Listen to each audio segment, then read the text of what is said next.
కేశవాదిత్యుడు అనేటువంటి దేవాలయం, ద్వాదశాదిత్యుల్లో ఒక దేవాలయం, కేశవాదిత్యుని యొక్క దేవాలయం కూడా ఉంటుంది. అంటే ఇవన్నీ కూడా ఏంటి అంటే మనం తిరగగలిగితే, వాటినన్నిటిని అర్చించగలిగితే ఆ పుణ్యం చాలా విశేషంగా వస్తుంది. System super. అండ్ గురుగారు కాశీకెళ్ళి ఆ విశ్వనాథుడిని దూరం నుంచి చూస్తేనే జన్మ తరిస్తుంది మామూలుగా. అలాంటిది మీరు ఈ 9 రోజుల్లో వీలైతే ప్రతిరోజు కూడా స్పర్శ దర్శనం కలిగించే భాగ్యం కలిగించారు.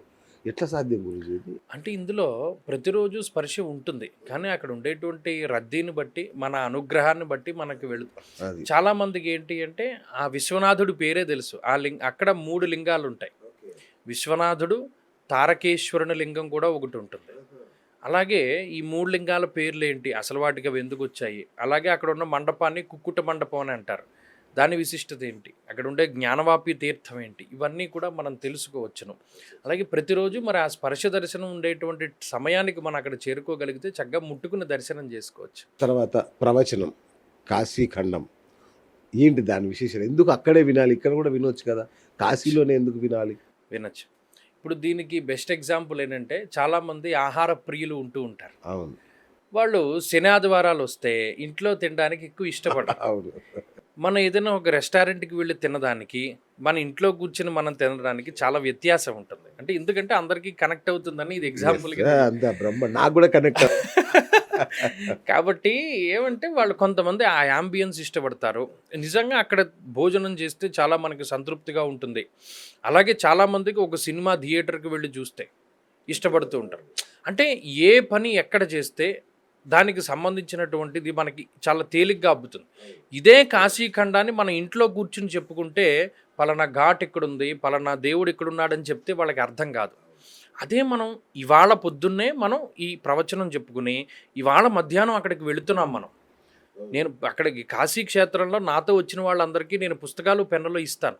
ఎందుకు ఇస్తాను అంటే ఇవాళ మనం ఏం చూసాం రాసుకోండి, దాని ప్రాముఖ్యత ఏంటి రాసుకోండి. మనం ఇవాళ ఇన్ని చూసామా? ఇవాళ ఉదాహరణకి మనం ఇవాళ పొద్దున్నే ఇక్కడ నుండి బయలుదేరి ఇక్కడ గంగాదిత్యుడి దగ్గరికి వెళ్దాము. గంగాదిత్యుడి పక్కనే పశుపతినాథ దేవాలయం ఉంటుంది, దాని పక్కనే శివుడు దేవాలయం ఉంటుంది. వీటన్నిటికీ వెళ్దామని చెప్తాను. దాని గురించిన విశిష్టత చెప్తాను. చెప్పి మధ్యాహ్నం అక్కడికి వెళ్ళినప్పుడు వాళ్ళని రీకలెక్ట్ చేసుకోమంటాను. మీకు పొద్దున్న చెప్పాను కదమ్మా, పలానా దేవుడు ఇక్కడ ఉండేవాడు, పలానా ఋషి ఇక్కడ ఉండేవాడు.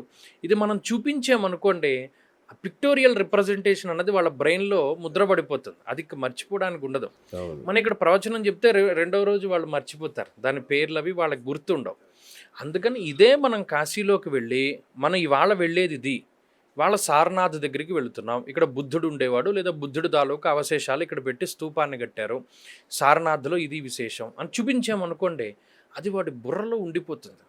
జీవితంలో ఎప్పుడైనా ఎవరైనా కాశీ ప్రవచనం చెప్తున్నప్పుడు ఇవన్నీ వాడి కళ్ళ ముందు కనబడతాయి. కరెక్ట్. కాబట్టి అది అక్కడికి వెళ్ళి చెప్పుకోవడం అన్నదే చాలా ముఖ్యం. నాకు తెలియక కాదు, మా ప్రేక్షకులు కూడా తెలియాలని అడిగాను. ఎందుకంటే శివుడి సమక్షంలో కాశీ క్షేత్రంలో కాశీఖండం వినడం అనేది ఒక మహద్భాగ్యం నిజం చెప్పాలంటే. అట్లాగే గురుగారు, ఇప్పుడు ఈ యాత్రలో మన ఏప్రిల్ 4th స్టార్ట్ అయ్యే ఈ యాత్రలో చాలామంది పెద్దవాళ్ళు, వృద్ధులు, కొంచెం రకరకాల చిన్న చిన్న వ్యాధులు ఇట్లా ఉన్నవాళ్ళు, అంటే బీపీ షుగర్లు అలాంటివి ఉన్నవాళ్ళు ఉంటారు కదా. సో వాళ్ళ కోసం ఎట్లాంటి ఏర్పాట్లు ఉంటాయి అక్కడ? అవును, ఇప్పుడు మీకు తెలియంది కాదు, కానీ అక్కడ మనం మీరే ఏర్పాటు చేస్తూ ఉన్నారు చక్కగా. నిజంగా దీనికి చాలా మీకే కృతజ్ఞతలు చెప్పాలి. అది మా మహాభాగ్యం. ఏమంటే ఇప్పుడు ఉదాహరణకి పొద్దున్నే మనం పలహారం పెట్టేస్తాం. ఎందుకు కాశీలో ఎప్పుడైనా మనం ఏదైనా చెయ్యాలంటే ఓపిక ఉండాలి ప్రధానంగా. అందుకని అసలు మన రోజు ఎలా ప్రారంభమవుతుంది అంటే పొద్దున్నే సూర్యోదయం అవుతూ ఉన్నప్పుడే వెళ్ళిపోయి చక్కగా గంగలో స్నానం చేసేసి సంకల్పం చెప్పుకొని శివుడికి అభిషేకం చేసేసుకుని రూమ్కి రాగానే మనకి టిఫిన్ పెట్టేస్తారు. ఇప్పుడు చాలామంది బీపీ ఉన్నవాళ్ళు, షుగర్లు ఉన్నవాళ్ళు పొద్దున్నే తినేస్తే వాళ్ళు కొద్దిగా ఉండగలుగుతారు. అప్పుడు కొంచెం 9-10 ఆ ప్రాంతంలో ఒక గంట సేపు ఇవాళ మనం ఏం చూడబోతున్నాం, దాని ప్రాశస్త్యం ఏంటి చెప్పుకుని కాసేపు రెస్ట్ తీసుకుని భోజనం చేసేసిన తర్వాత ప్రశాంతంగా 1:30, 2ంటికి బయలుదేరుతాం. అప్పటికి ఎండ కొంచెం తగ్గుతుంది. 2ంటికి బయలుదేరి మనం ఒక్కొక్కటి చూసుకుంటూ సాయంత్రానికి వచ్చి అప్పుడు సాయంత్రం మళ్ళీ పలహారం చేసి పడుకునేటువంటి విధానం. చక్కటి తెలుగు భోజనం, చక్కగా మడిగా వంట ఉండేటువంటి బ్రాహ్మణుల్ని, వాళ్ళకి సహాయకులను కూడా మనం ఇక్కడ నుండే పట్టుకెళ్తాం. Super super. సో కాబట్టి చాలా మంది ఉత్తరాది భోజనం ఏముండదు, అలానే వెల్లుల్లిపాయ ఉల్లిపాయ వాడడం అది ఇటువంటిది ఏముండదు. మడిగా బ్రాహ్మణుల చేత భోజనం వండిస్తారు. అలాగే అక్కడ అంతా కూడా అంటే మీకు బయట వీళ్ళు తింటే తినాలి, కానీ ఎవరైనా కావాలనుకుంటే తప్పితే అన్నీ మనమే ఏర్పాటు చేస్తున్నాం. సూపర్. సూపర్. ఇంకొకటి గురుగారు అంటే ప్రేక్షకులు కూడా తెలియాలి. జస్ట్ 25,000 అంటున్నారు. యాత్ర ఖర్చు 25,000 మాత్రమే పర్ హెడ్ అని చెప్తున్నారు. ఫ్యామిలీ వస్తే ఒక్కొక్కరికి 20,000 అని కూడా చెప్తున్నారు. అవును. ఇంత తక్కువ ఖర్చులో 9 రోజులు ప్రయాణము, వసతి భోజనము ఎలా సాధ్యం గురుగారు ఇది? అంటే నిజానికి ఇప్పుడు చూడండి మనం అంటే ఇందులో మనం ఏమి లాభాపేక్ష ఎందుకు ఎగ్జాక్ట్లీ ఉంటుంది? అదే కదా. కాశీకి అవును. కాశీలో మనం సంపాదించుకోవాలి, కాశీకి వెళుతున్నప్పుడు సంపాదించుకోవాలన్న లాభాపేక్ష ఏమీ ఉండదు.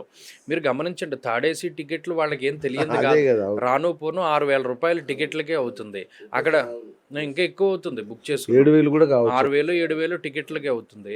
అక్కడ 1,200 1,300 లేనిదే ఏసీ రూమ్ రాదు. అట్లా ఇక్కడ 10 రోజులు ఉన్నప్పుడు అది 13,000 అవుతుంది. ఇక్కడికి 20,000 రూపాయలు. మళ్ళీ వాళ్ళ భోజనము, భోజనాలు, మళ్ళీ వాళ్ళ చేత యాత్ర. అభిషేకం. ఎస్. నిజానికి అక్కడ ఏదైనా అభిషేకం చేసుకున్నాం అనుకోండి, అక్కడ ఏమవుతుంది, వాళ్ళకి డబ్బులు విడిగా తీసుకుంటారు. కానీ మనం అవేమి చక్కగా ప్రతిరోజు మేం చేసుకునే అభిషేకంలోనే వాళ్ళని పాలు పంచుకోమని, అక్కడ ఏదైనా వాళ్ళు ఎక్స్ట్రాగా చేసుకుంటే, అంటే ఏదైనా పిండ ప్రదానాదులు లేకపోతే ఇంకోటి ఏదైనా దానాదులు చేసుకుంటే వాళ్ళు చేసుకోవాలి తప్పితే మిగతావన్నీ మనమే చేస్తున్నాం.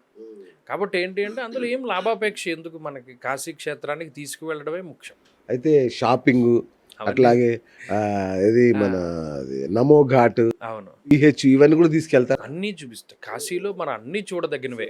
ఆధ్యాత్మిక ఏమో కాదు, అక్కడ సంస్కృతి సాంప్రదాయాలు. అక్కడ అక్కడ అక్కడ మనకి వీళ్ళది కూడా టెంపుల్ ఉంది. ఇది ఇస్కాన్ టెంపుల్ ఒకటి ఉన్నది. అది తర్వాత ఈ బిహెచ్యు ఉన్నది, బెనారస్ హిందూ యూనివర్సిటీ ఉన్నది, ఆ, ఈ నమో ఘాట్ ఒకటి ఉన్నాయి. ఇవి కాక అక్కడ ఫ్యాక్టరీస్ ఎక్కువ ఉంటాయి. బెనారస్ పట్టు చీరలు, సిల్క్ ఫ్యాక్టరీస్ బోల్డ్ అన్న అక్కడ ఓ, అలాగా షాపింగ్ రోడ్ల మీద చేసుకోవచ్చా? చేసుకోవచ్చు. ఆ రోడ్ల మీద అలా పాడేసి అమ్ముతూ ఉంటారు వాళ్ళు. అక్కడ బాగా ఉండేటువంటిది బ్యాగులు చాలా చవకగా వస్తాయి. 100 రూపాయలకి మన ట్రావెల్ బ్యాగులు ఇచ్చేస్తూ ఉంటారు.